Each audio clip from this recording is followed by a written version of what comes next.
آپ نے فرمایا درگاہ پہ جانے کی ضرورت پڑتی ہے. بھی ضرورت کیوں پڑتی ہے؟ بھی عورتوں کو جب علماء نے منع فرما دیا تو نہیں جاتی نا. عورتوں کو مسجد کی حاضری سے باجماعت نماز پڑھنے سے منع کیا ہے تو کیا باجماعت نماز پڑھنے جائیں گی؟ نہیں نہ جاتی. تو درباروں پہ مزاروں پہ بھی جانا چھوڑ دیں. یہ تعویذ گنڈے والوں کے پاس جاتی ہیں اور پیسے بھی بہاتی ہیں اور کیا کیا کس کس کے خلاف تعویذ لاتی ہیں. ان کو اس کام سے رکنا چاہیے. میں تو جو کہتا ہوں کہ اللہ کی رضا پہ راضی رہنا سیکھ لیں. آپ کو کوئی دم کرانے کی، کوئی تعویذ لینے کی ضرورت ہی نہیں ہے. میں صحیح کہہ رہا ہوں، بڑی ذمہ داری سے بات کر رہا ہوں آج. کوئی استخارہ کسی سے کروانے کی ضرورت نہیں ہے. ان کا کام بالکل ٹھپ ہو جائے گا. صرف سمجھانے کے لیے بات کر رہا ہوں. یہ جو گورے ہیں نا، گورے کوئی تعویذ نہیں لیتے، کوئی دم نہیں کراتے، زندہ ہیں اور ہم سے بہتر صحت ہے ان کی، معاشی حالات بھی ہم سے بہتر ہیں. اور ہماری عوام لگ گئی ہے جاہل عاملوں کے پیچھے. میری جملے جو ہیں نا ان پہ غور کیجئے گا. میں کہہ رہا ہوں جو جاہل عامل ہیں ان کے پیچھے لگ گئی ہے. جو علماء اہل سنت تعویذات شریعت کے مطابق دیتے ہیں وہ بالکل جائز کام ہے، مگر وہ بھی لینا کوئی ضروری نہیں ہے. بات سمجھ رہے ہیں آپ؟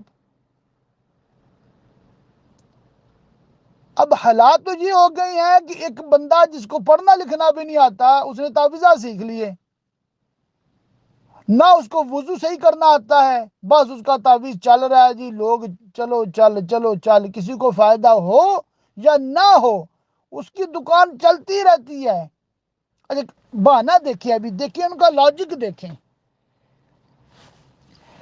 اگر کام ہو گیا تو یہ تعویذ کی برکت، اگر کام نہیں ہوا تو اللہ کی مرضی. لا جی، اسے کہتے ہیں ہمارے پنجابی میں پنجے کے وچ تے سر کڑائی وچ.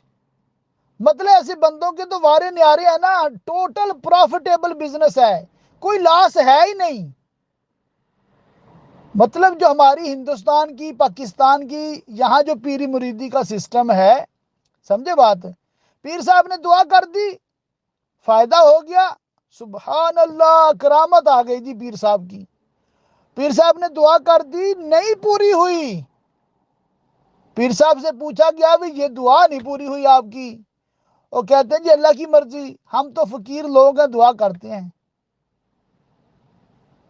وہ اللہ کے بندو، جب اس وقت آپ کا وہاں پر کھڑا ہوا بندہ گلا پھاڑ پھاڑ کے کہہ رہا تھا پیر صاحب کی کرامت سے فلاں کام ہو گیا ہے، اس وقت آپ نے کیوں نہیں اس کو ٹوکا؟ بھی میری کرامت نہ کہو، یہ کہو کہ اللہ کے فضل سے کام ہو گیا. اس وقت تو پیر صاحب بھی بڑے کھل کھلا کے بیٹھے ہوئے تھے جناب، بڑے محظوظ ہو رہے تھے. تو یہ مطلب عجیب و غریب ایک سسٹم ہے جو نکل پڑا ہے ہمارے ہاں نا. حالانکہ پیری مریدی کا جو اسلامی تصور ہے وہ اتنا ہے کہ ایک بندہ جو عالم ہے، اس کا سلسلہ متصل ہے، گناہوں سے بچا ہوا ہے، جو جامع شرائط پیر ہے، آپ اس کی باتیں سنو گے، آپ اس کی صحبت میں بیٹھو گے، وہ آپ کو اللہ اور رسول کی بات کرے گا، گناہوں سے بچائے گا، نیکیاں بتائے گا. یہ مقصد تھا. ہم نے رکھ لیے پیر فقیر جناب دم کرنے کے لیے، شوشو کرنے کے لیے، اور مطلب پھونکے مارنے کے لیے، اور بس ہماری نہ کوئی مرض نہ ہمیں آئے، ہمیں کسی کاروبار میں گھاٹا نہ ہو. عجیب لاجک ہے، عجیب لاجک ہے. پیر صاحب بھی اکثر صاحب اولاد نہیں ہوتے، اس سے دعائیں کرانے جا رہے ہوتے بھی ہماری اولاد ہو جائے. اور پیر صاحب کے مطلب فیملی میں، گھر میں لوگ بیمار ہوتے ہیں، ٹھیک ہے، اور مرید صاحب جا رہے ہوتے ہیں جی پیر صاحب نے دعا کرنی ہے تو میں نے ٹھیک ہونا ہے، وہ نہیں کریں گے تو میں نے نہیں ٹھیک ہونا. معاذ اللہ، ایسی بدعقیدگی ہوتی ہے. اب آپ لوگ سوچیں گے یہ تو وہابیوں والی باتیں ہیں. بھئی اس میں آپ کی تھوڑی تسلی کر دوں. اللہ تعالیٰ کی بارگاہ میں دعا نہیں کرنی، صرف پیر سے دعا کرانی ہے تو میری بات پوری ہونی ہے، یہ سوچ غلط ہے، یہ غیر اسلامی ہے. بات سمجھ ہی رہے ہیں؟ ہاں اگر آپ خود بھی دعا کرتے ہیں، پیر صاحب سے بھی کرواتے ہیں، اللہ کے نیک بندے ان سے کرواتے ہیں، اللہ کے نیک بندے ہیں اس لیے کرواتے ہیں، بالکل درست، جائز ہے۔ مگر پیر صاحب ہونا، جامع شرائط بھی تو ہوں، اللہ کے نیک بندے بھی تو ہوں۔ یا تو داڑھی منڈے جناب بال رکھے عورتوں کی طرح اور ان کو پیر بنایا ہوتا لوگوں نے، اس کی دعا خاک قبول ہونی ہے، الٹا اس کی مطلب یوں سمجھ لیں کہ گمراہی کی وجہ سے آپ پہ بھی نحوست آئے گی۔ تو میں عورتوں کیا مرد بلکہ سبھی کو منع کروں گا، یہ رک جائیں، ان کاموں سے رکیں، اپنی اولاد کی درست تربیت کریں، ٹھیک ہے۔ استخارہ کرنا ہے سنت کے مطابق جو بہار شریعت میں لکھا ہے طریقہ، رشا پڑھ کے 2 نفل پڑھ کے دعا کا استخارہ پڑھ کے سو جائیں، انشاءاللہ تعالیٰ آپ کو خود ہی پتہ چل جائے گا میرے لیے یہ کام بہتر ہے کہ نہیں۔ کسی سے کرانے کی حاجت نہیں ہے، کسی سے بھی۔ اسی طرح چھوٹی چھوٹی بات پہ تعویذ لے لو، تعویذ لے لو، تعویذ لے لو، اس روش کو بھی چھوڑیں، ٹھیک ہے۔ اللہ پاک کی طرف سے اگر کوئی بیماری، کوئی آزمائش آئے، صبر کریں۔